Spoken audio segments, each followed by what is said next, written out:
തുടർച്ചയായ 3 നിരക്കിളവുകൾക്ക് ശേഷം റിപ്പോ നിരക്ക് നിലനിർത്തി RBI. അമേരിക്കൻ താരിഫ് ഉൾപ്പെടെ രാജ്യാന്തര വിഷയങ്ങൾ സമ്പദ്വ്യവസ്ഥയെ എങ്ങനെ ബാധിക്കുമെന്ന് പഠിച്ച ശേഷമായിരിക്കും അടുത്ത നിരക്കിളവെന്ന് reserve bank governor Sanjay Malhotra പറഞ്ഞു.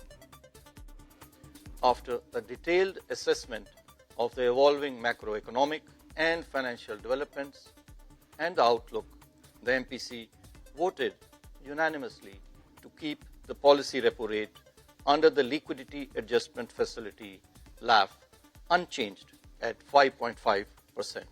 ഭൗമരാഷ്ട്രീയ തർക്കങ്ങളും അമേരിക്കൻ താരിഫ് ഉയർത്തിയ ആശങ്കകളുമുണ്ടെങ്കിലും ഇന്ത്യൻ സമ്പദ്വ്യവസ്ഥ സ്ഥിരത പുലർത്തുന്നുവെന്ന ആത്മവിശ്വാസം പങ്കുവച്ചാണ് RBI ഗവർണർ സഞ്ജയ് മൽഹോത്ര വാർത്താസമ്മേളനം ആരംഭിച്ചത്. എന്നാലും നിരക്കിളവിനൊരു താൽക്കാലിക അവധി നൽകാൻ തന്നെയാണ് 6-അംഗ ധനനയ കമ്മിറ്റി തീരുമാനിച്ചത്. ആഭ്യന്തര സാഹചര്യങ്ങളും വിലക്കയറ്റം RBI നിശ്ചയിച്ച പരിധിയിൽ തുടരുന്നതും നിരക്കിളവിന് അനുകൂലമെന്ന വിലയിരുത്തലുണ്ടായിരുന്നെങ്കിലും കാത്തിരിക്കാനാണ് കമ്മിറ്റിയുടെ നീക്കം. റിപ്പോ നിരക്ക് 5.5% തുടരും. ഫെബ്രുവരി മുതൽ 3 തവണയായി അടിസ്ഥാന നിരക്കിൽ 1% കുറവ് വരുത്തിയിരുന്നു. 2025-26 വർഷത്തേക്കുള്ള GDP വളർച്ചാ പ്രവചനം 6.5% മാറ്റമില്ലാതെ നിലനിർത്തി.